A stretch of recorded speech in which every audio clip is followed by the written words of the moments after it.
লন্ডনে অবস্থান করা বিএনপির চেয়ারপারসন বেগম খালেদা জিয়া আজকে একটু ভিন্নভাবে দলের নেতা কর্মীদের সঙ্গে ঈদের শুভেচ্ছা বিনিময় করেছেন।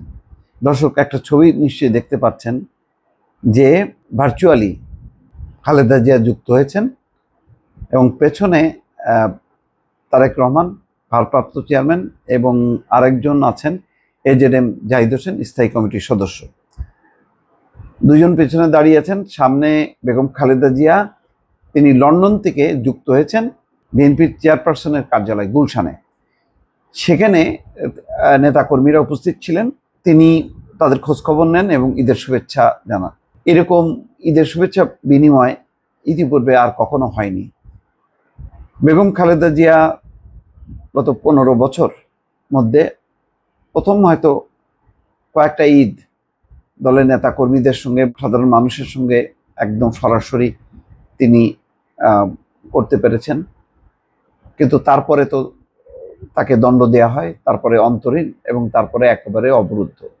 ঈদের সময় মাঝে মধ্যে দলের নেতারা তার বাসায় যে ঈদের শুভেচ্ছা বিনিময় করে চলে এসেছেন, এইটুক পর্যন্ত ছিল।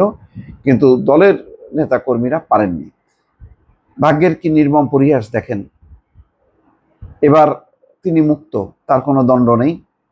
কিন্তু যেহেতু তার অবস্থান এখন লন্ডনে এবং তিনি চিকিৎসার মধ্যেই আছেন, শারীরিকভাবে এখনও তিনি ফিট না, সুতরাং তার পক্ষে এখন মুক্ত অবস্থায়ও তার শারীরিক অবস্থার কারণে তিনি বাংলাদেশের থেকে নেতা কর্মীদের সঙ্গে যে এইবার ঈদটা উদযাপন করবেন বা ঈদের শুভেচ্ছা বিনিময় করবেন, সেই পরিস্থিতিটা আর হলো না।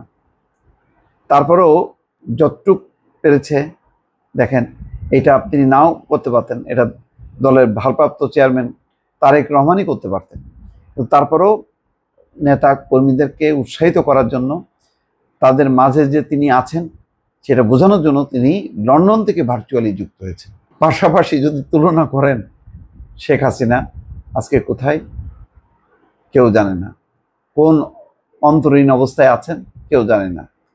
সেই তুলনায় বলছি যে ওইটা তো একেবারে মনে করেন যে তার একটা চরম পরিণতি, দুঃশাসন, স্বৈরশাসনের একটা চরম শিক্ষা তিনি এখন পাচ্ছেন।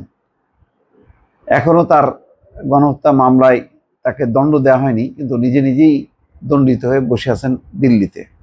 তার মানে কোনো মানুষের সাথে, বাংলাদেশের মানুষের সাথে তার কোনো সংযোগ নেই।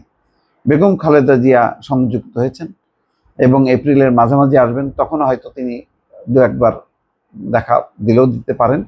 কিন্তু এটা ঠিক, তিনি আর স্বাভাবিক রাজনৈতিক কার্যক্রমে যুক্ত হতে পারবেন না। এটা মঈন খান বলেছেন, দলের অন্যান্য নেতারাও বলেছেন। তার যে শারীরিক অবস্থা, তার পক্ষে আর রাজনৈতিক কার্যক্রম, স্বাভাবিক রাজনৈতিক কার্যক্রমে অংশ নেওয়া সম্ভব না।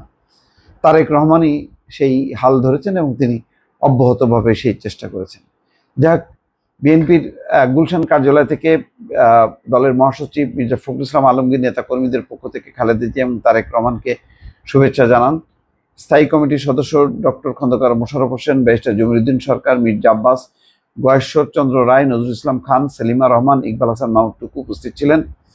এছাড়া বিএনপির ভাইস চেয়ারম্যান, বিএনপি চেয়ারপারসন, উপদেষ্টা কাউন্সিলের সদস্য, যুগ্ম মহাসচিব, সাংগঠনিক সম্পাদক, ঢাকা মহানগর উত্তর এবং দক্ষিণ সহ অঙ্গ সংগঠনের নেতাকর্মীরা উপস্থিত ছিলেন। এই হচ্ছে অবস্থা। এখন অপেক্ষা যে বেগম খালেদা জিয়া কবে আসবেন, তারেক রহমান কবে আসবেন এবং বিএনপি তার পূর্ণ ফুল একেবারে অবয়বে বা কাঠামোয় তারা রাজনীতি করবেন এবং সামনে নির্বাচনে অংশ নেবেন। এটাই হচ্ছে দলের নেতাকর্মীদের প্রত্যাশা। দর্শক, ভালো থাকবেন। আল্লাহ হাফিজ।